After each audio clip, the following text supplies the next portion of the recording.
नमस्कार, अपना उत्तर प्रदेश में आपका स्वागत है और मैं हूं आपके साथ लोकेश लकी जगवानी। 2 महीने से लॉकडाउन में बंद जनता को योगी सरकार बड़ी राहत देने की तैयारी में है। शर्तों के साथ शॉपिंग कॉम्प्लेक्स खोलने के बाद यूपी सरकार अब पार्कों को मॉर्निंग वॉक के लिए खोलने जा रही है।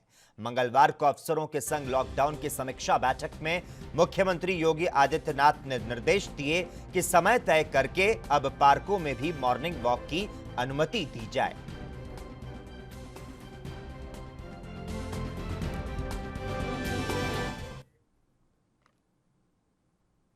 उत्तर प्रदेश के प्रधान सचिव स्वास्थ्य अमित मोहन प्रसाद ने प्रदेश में कोरोना की स्थिति को लेकर जानकारी दी।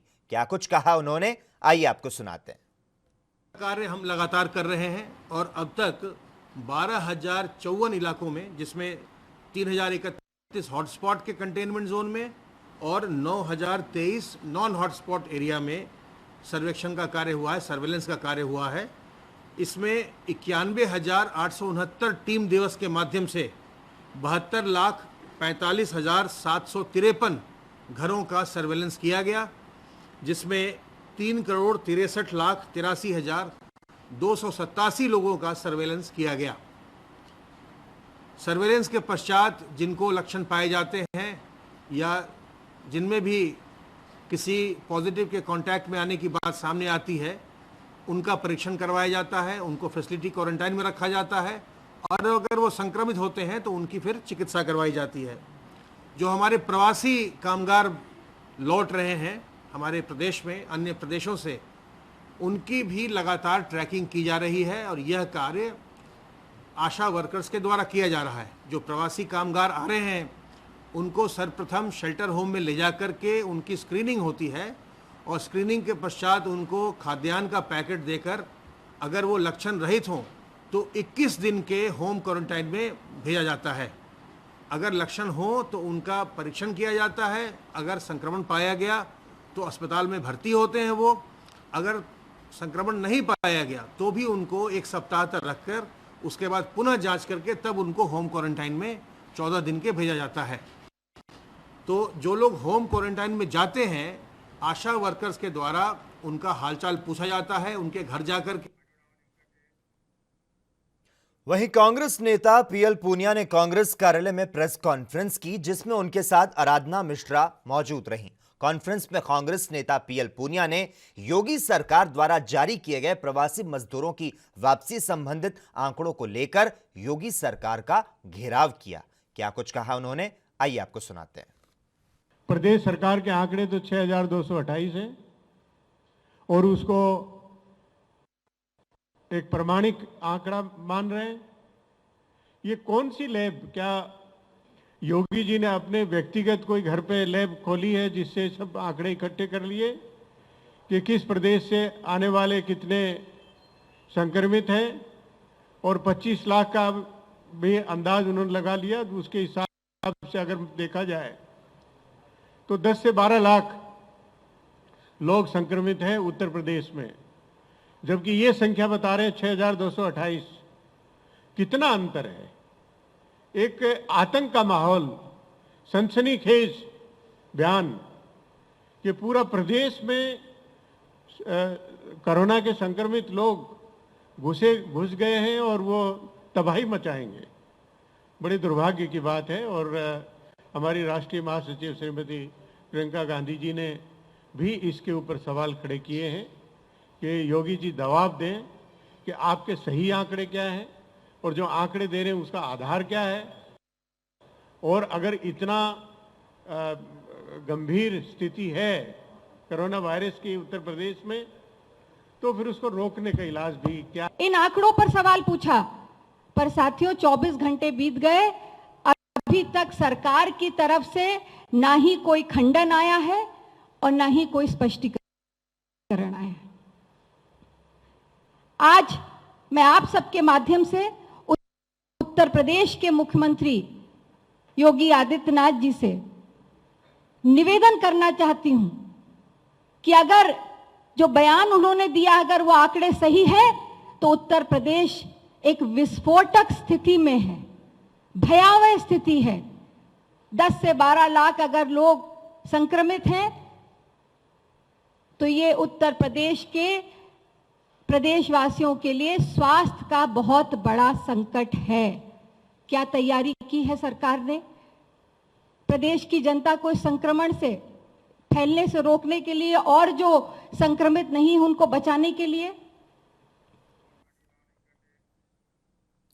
वहीं प्रवासी मजदूरों के मसले को लेकर देश में राजनीति शुरू है। यूपी की योगी सरकार पर विपक्ष लगातार हमलावर है और इसी बीच समाजवादी पार्टी के नेता अनुराग भदौरिया ने योगी सरकार पर बड़ा हमला बोला। उन्होंने कहा कि यूपी सरकार जुमलों की सरकार है, जनता को सपने देना चाहती है। और क्या कुछ कहा उन्होंने, आइए आपको सुनाते हैं। लगातार करीब 3.25 साल हो गए। इसके पहले इन्होंने इन्वेस्टमेंट समिट कराई थी जिसमें 4.5 लाख करोड़ का इन्वेस्टमेंट होने का वादा किया था, जो आज तक एक पैसे का इन्वेस्टमेंट नहीं हुआ।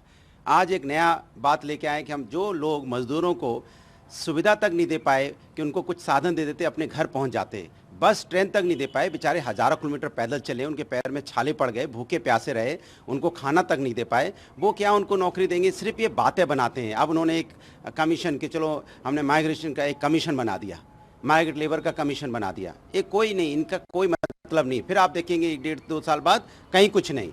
इन्होंने आज तक 3.25 सालों में एक नौकरी दी है जो आप ये देंगे। ये सिर्फ भावनाओं से खेलते हैं। जनता की भावनाओं से खेलना भारतीय जनता पार्टी की सरकार को, योगी सरकार को आता है, करना नहीं आता। करना होता तो अब तक उत्तर प्रदेश में इतने दिनों से इन्होंने वादा किया था कि एक रोजगार की इन्होंने सृजन किया, नहीं किया।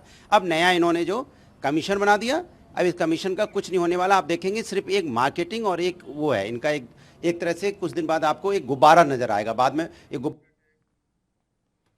उधर मुख्यमंत्री योगी आदित्यनाथ ने निर्णय लिया है कि प्रवासी श्रमिकों को रोजगार देने के लिए कामगार श्रम कल्याण आयोग नाम का एक आयोग गठित किया जाएगा। इस फैसले पर राजनीति शुरू हो गई है। कांग्रेस नेता प्रमोद तिवारी ने इस मसले पर अपनी प्रतिक्रिया दी। क्या कुछ कहा उन्होंने, आइए सुनते हैं। योगी सरकार का यह कदम कि हम कमीशन बनाएंगे कामगार के लिए, जिससे कि हमको कुछ आगे का एक रोड मैप मिल सके, बात सही।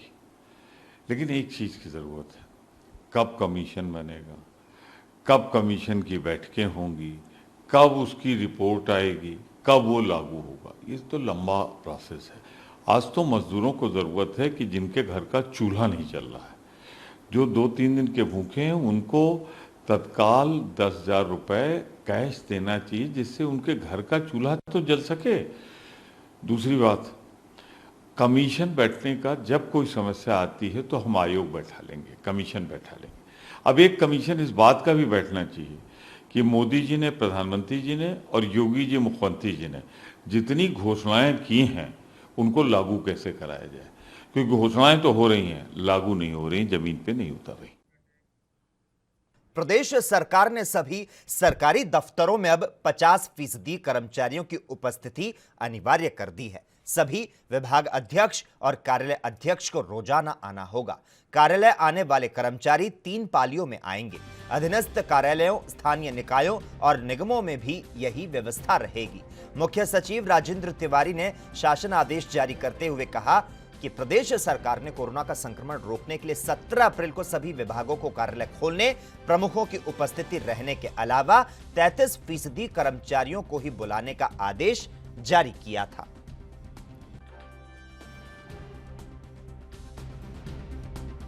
सही है, समय से आइए, अपने अपने समय से आइए, अपने अपने समय से आइए। किस पाली में भीड़ नहीं होगी। हैं? किस पाली में ड्यूटी लगाई गई आप? हमारे सुबह 9 बजे से 9:30 बजे से। एहतियात क्या बरतेंगे आप लोग? एहतियात जो है, जो सरकार के नियम है उस हिसाब से काम करना पड़ेगा। मास्क, सैनिटाइजर और सैनिटाइजर है, और ऑफिस में भी रखे हैं सैनिटाइजर, उसके हाथ धुलते रहते हैं। नहीं, वो उस पे पेपर में भी और उस नहीं मानती हैं कि बढ़िया आदेश है इस तरह से? हाँ ठीक ही है, अब सभी लोग के उसमें ठीक है तो मेरे लिए भी ठीक है, क्या किया जाए, वही करना तो है। एहतियात क्या बरतेंगे आप लोग? एहतियात क्या बरतेंगे? अब तो संख्या भी बढ़ेगी जब कर्मचारी आएंगे। क्या बरतेंगे, अब वैसे तो जो सरकार नियम लागू करेगी उसी के अनुसार काम करना है हम लोगों को। मास्क वगैरह, सैनिटाइजर वगैरह सबको मतलब लेना है। आप ही लोग की सुविधा है ये तो। अब गेट पे लगा हुआ है, सेक्शन में करेंगे तो वही मतलब माना जाएगा। किस पाली में ड्यूटी लगाई गई आपकी? मेरी तो अभी तो नहीं मुझे पता है, मैं तो अभी आई हूँ। ठीक। दिल्ली में और गाजियाबाद में कोरोना वायरस का खतरा लगातार बढ़ता जा रहा है। गाजियाबाद प्रशासन का मानना है कि दिल्ली से वायरस जिले में आ रहा है और ऐसे में आधी रात से प्रशासन ने गाजियाबाद का बॉर्डर सील कर दिया है और कुछ नियम और शर्तों के साथ ही लोगों को प्रवेश मिल सकेगा। दरअसल गाजियाबाद दिल्ली की सीमा फिर से सील करने के लिए डीएम अजय शंकर पांडे ने इसका आदेश दिया। प्रशासन के मुताबिक पिछले दिनों में गाजियाबाद में आए ज्यादातर कोरोना केस दिल्ली से आने जाने वालों के हैं, तो वहीं जरूरी सेवाओं जैसे स्वास्थ्य कर्मी, पुलिस और बैंक कर्मियों के लिए पास की जरूरत नहीं है। हालांकि केंद्रीय कर्मचारियों और मीडिया को भी पहचान पत्र से ही एंट्री मिलेगी।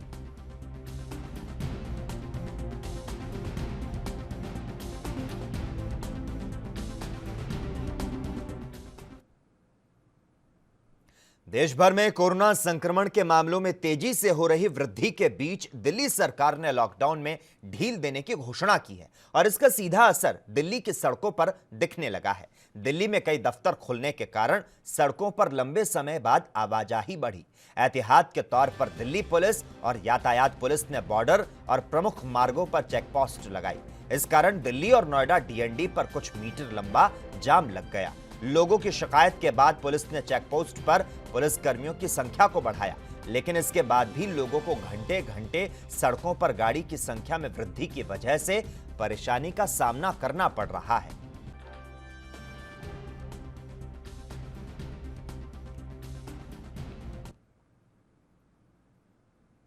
उधर मुरादाबाद में आरएसएस कार्यकर्ताओं ने खाना उपलब्ध कराने की जिम्मेदारी को संभाल लिया है। 10,000 से ज्यादा यात्रियों को खाना उपलब्ध कराया जाएगा।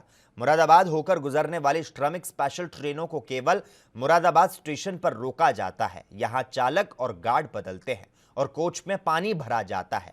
आपको बता दें, रेल प्रशासन ने मुरादाबाद में 20,000 श्रमिक ट्रेनों के यात्रियों को खाना उपलब्ध कराने का आदेश दिया है। रेलवे केवल 8,000 यात्रियों को भोजन उपलब्ध कराने में सक्षम रहा।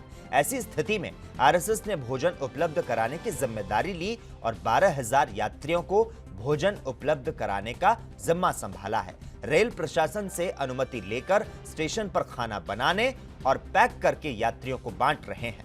खाने के साथ यात्रियों को 1 लीटर पानी की बोतल भी दी जा रही है। अब 24 घंटे संघ ही भोजन को तैयार कराएगा। महामारी का संकट चल रहा है, जिससे देश में बड़ी समस्याएं आ गई हैं और जो प्रवासी श्रमिक हैं, जो दूसरी जगह अपनी रोजगार के लिए, मजदूरी के लिए घर से बाहर गए हैं, वह सब अपने घर जाने के लिए प्रयासरत हैं। इसी श्रृंखला में सरकार ने बहुत सारी श्रमिक स्पेशल ट्रेनें चलाई हुई हैं। जो मुरादाबाद से ट्रेनें गुजर रही हैं, उसमें कुछ सरकार अपने माध्यम से प्रयास कर रही है और कुछ हम लोगों ने यहाँ पर भोजन देने की योजना बनाई है संघ के माध्यम से। सेवा भारती हमारा प्रकल्प है। इसमें आज हम लगभग 10,000 लोगों को ये भोजन और एक पानी की मिनरल वाटर की बोतल दे रहे हैं। तो ये अभियान आपका कब तक चलने वाला है? ये अभियान अभी चूँकि सरकार ने 31 मई तक ये ट्रेनें चलाने का योजना बनाई है, तो हमने भी 31 मई तक हम लगातार 10-12 हज़ार लोगों को प्रतिदिन भोजन देंगे। देश के अधिकांश हिस्सों में भीषण गर्मी और लू ने लोगों का जीना मुहाल कर दिया है। कई शहरों में तो तापमान 45 डिग्री सेल्सियस तक पहुंच चुका है, जिसकी वजह से अब लोग बीमार पड़ने लगे हैं। भीषण गर्मी के संपर्क में आने से शरीर में व्यक्ति को ऐंठन, थकावट और हीट स्ट्रोक समेत कई स्वास्थ्य संबंधी समस्याएं झेलनी पड़ सकती है। प्रदेश के गोरखपुर में इस भीषण गर्मी से लोग परेशान हैं। मौसम विभाग के मुताबिक 28 मई से तापमान में गिरावट आनी शुरू हो जाएगी और 31 तक अधिकतम तापमान गिरकर 35 डिग्री सेल्सियस तक पहुंच जाएगा।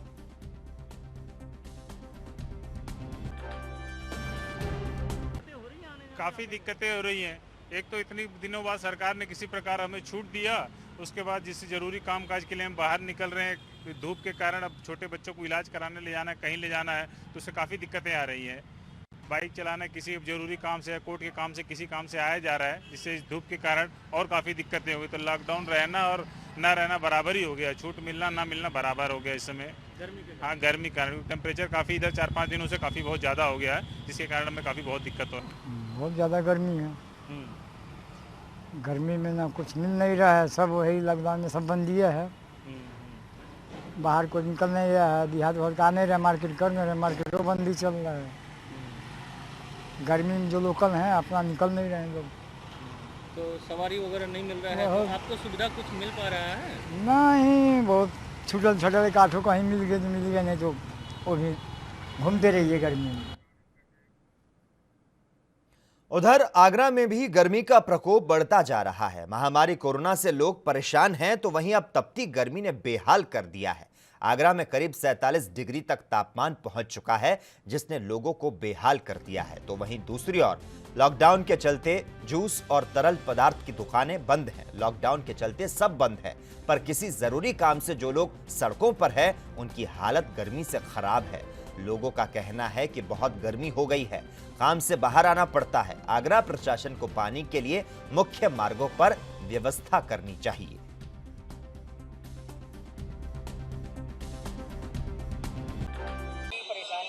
बहुत परेशानी आ रही है गर्मी की वजह से, और प्रशासक इतना परेशान कर रहा है कि हम तो खाद्य सामग्री है, आटे की सप्लाई करते हैं, उसको करने में भी दिक्कत कर रहा है लॉकडाउन में। तो गर्मी बहुत ज्यादा विकराल रूप ले रही है, और ऐसे में जो दुकानें अमूमन जो आम दिनों में खुली रहती थी, वो दुकानें सारी सब बंद मिल रही है।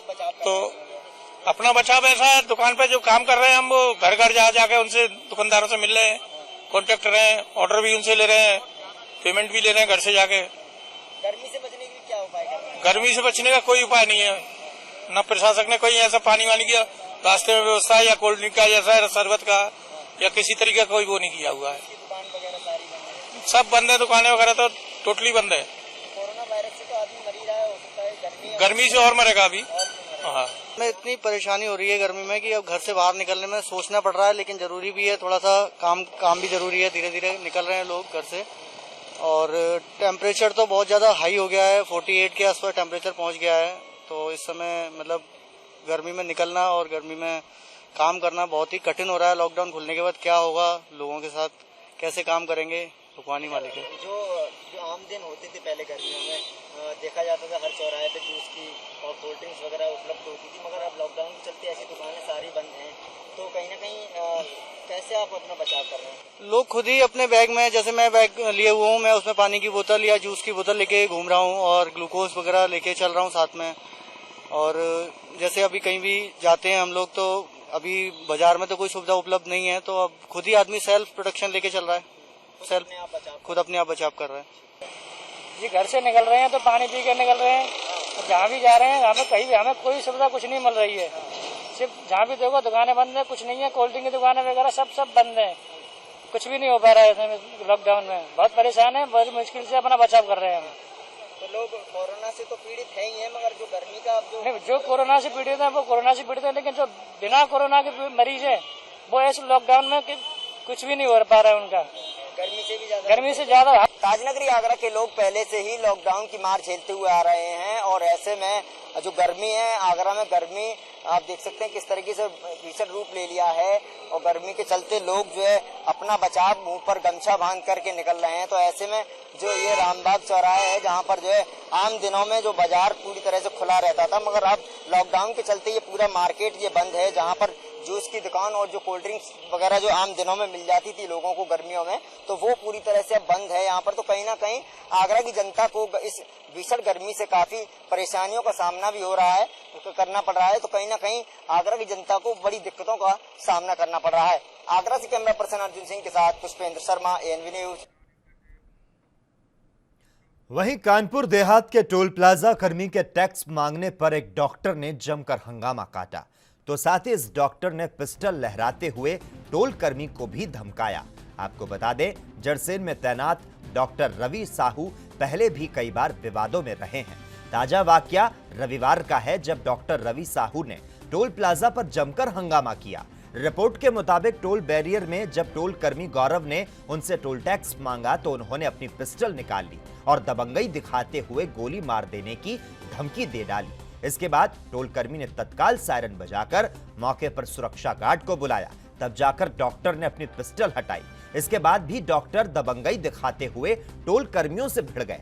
मामला बढ़ता हुआ देखकर टोल कर्मियों ने तत्काल पुलिस को सूचना दे दी।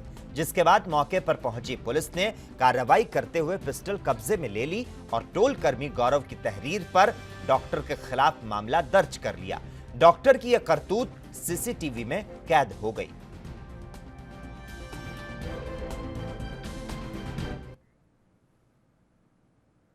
वहीं औरैया पुलिस को आज बड़ी सफलता हाथ लगी है। पिछले दिनों हुए भीषण सड़क हादसे के मामले में फरार चल रहे अभियुक्त ट्रक ड्राइवर को पुलिस ने गिरफ्तार किया है। आपको बता दें, उस भीषण सड़क हादसे में 26 मजदूरों की दर्दनाक मौत हुई थी। तो वहीं अब ट्रक ड्राइवर की गिरफ्तारी की अपर पुलिस अधीक्षक ने जानकारी दी।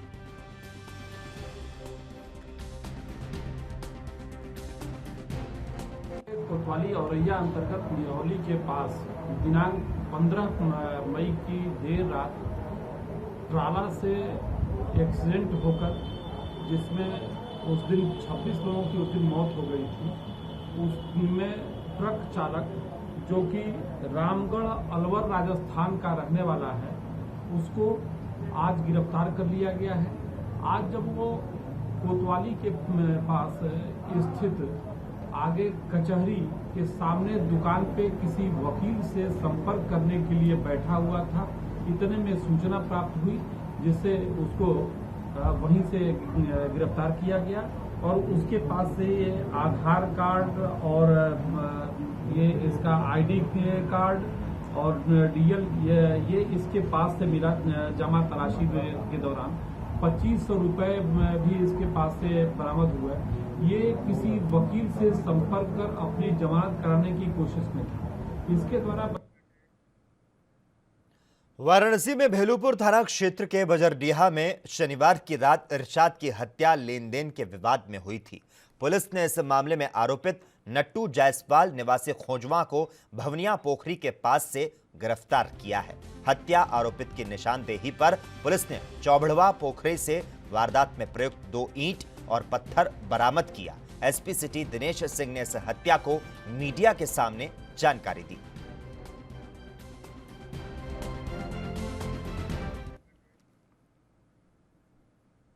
सहारनपुर में कोतवाली के मांझीपुर में प्राथमिक विद्यालय में क्वारंटीन किए गए युवकों के हैंडपंप से पानी भरने को लेकर 2 पक्षों में संघर्ष हो गया, जिसमें दोनों पक्षों के 15 लोग घायल हो गए। घायलों में 3 महिलाएं शामिल हैं। खबर लगते ही पुलिस मौके पर पहुंची और भीड़ को खदेड़ा। सीओ भी मौके पर पहुंच गए थे। घायलों को सीएचसी पहुंचाया गया। आपको बता दें, गांव मांझीपुर पहले से ही सांप्रदायिक दृष्टि से संवेदनशील माना जाता है।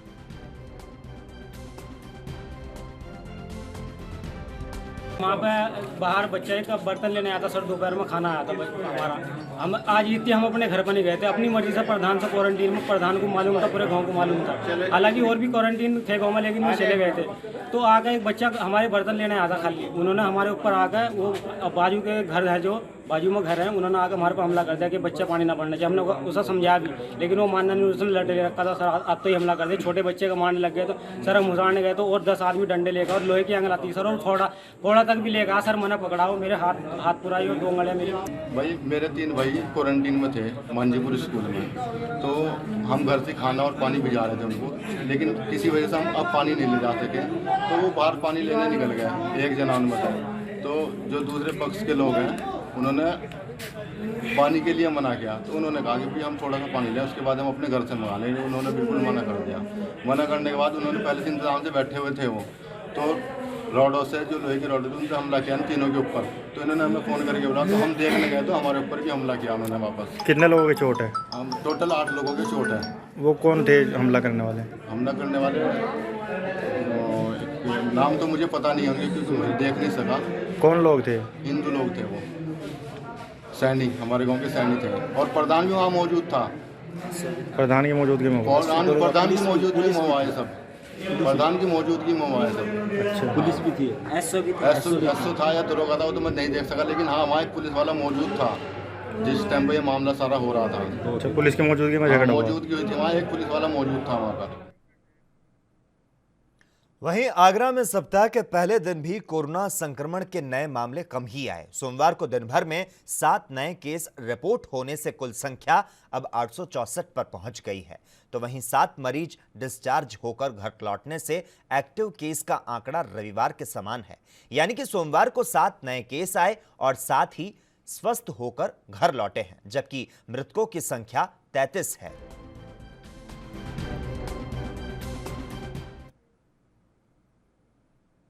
वहीं हापुड़ में कोरोना पॉजिटिव मरीजों की संख्या लगातार बढ़ती जा रही है। सोमवार को पिलखुआ में 4 आढ़तियों और हापुड़ में 2 बच्चों समेत 10 लोगों में कोरोना की पुष्टि हुई।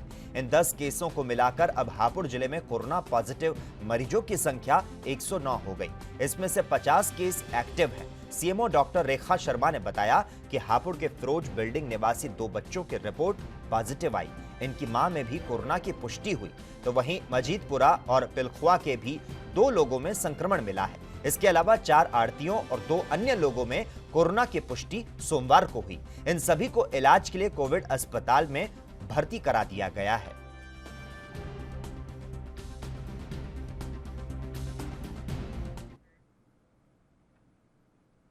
और इसी के साथ ही अपना उत्तर प्रदेश में इतना ही, लेकिन देश और दुनिया के तमाम अहम खबरों के लिए लगातार आप जुड़े रहिए और देखते रहिए ANB न्यूज़।